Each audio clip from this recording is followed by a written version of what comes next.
Roger John Madden, Asheville, North Carolina. I'm at the Early Girl Eatery, and that is Brandon and my friend Chris. Brandon is training Chris. It's her first training day here. And I love this restaurant, and I used to eat here all the time when I lived here between 2004 and 2020. Yesterday I made a video about the Southwest omelet, which was fabulous, but I couldn't quite remember the room. It puzzled me. Like, I know I ate here all the time, but this room doesn't seem familiar. Well, it's the little overflow room, which is the only room they use when they're not busy.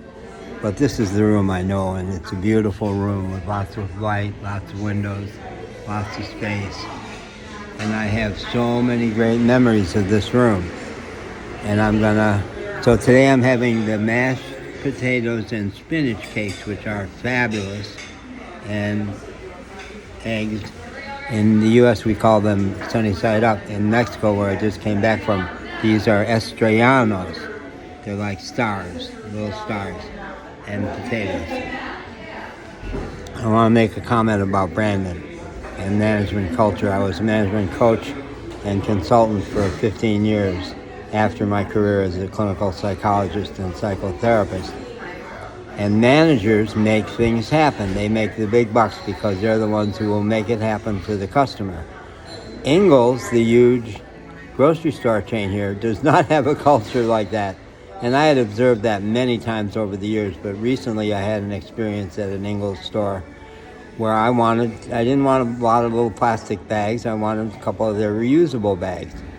And the girl manager in training, supervisor, said, well, we don't have any.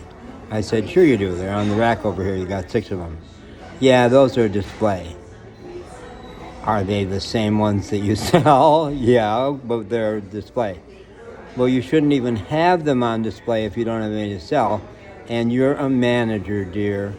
You take a little scissors, you clip the plastic, you take it off the rack, and I bet you can figure out what to charge me. Well, we don't do that. That's old-fashioned culture, which Ingles has in spades. And so when I was managing my irritation, but I did say to her later, "Hun, you're a manager in training, right? You know, managers make things happen for the customers. A manager doesn't say we never do that here. You do not say, well, I don't think it's anywhere in the books for us to do that. You say, sure, easy, let me do it for you." I think she still hates me or fears me or both. But Brandon, when I said I would like my coffee in my nice mug from the Summit Coffee Shop over by the Grove Arcade where I had my office, I know sometimes COVID protocols, they're not supposed to put it straight in the mug, and some coffee shops do and some don't. And Chris looked to Brandon, and Brandon says, we'll make it happen. We'll find a way to do it. That's the attitude. I said, Brandon, you got it. You've got the soul of a manager right there. Now I'm going to eat my food before it gets cold. Okay, bye-bye.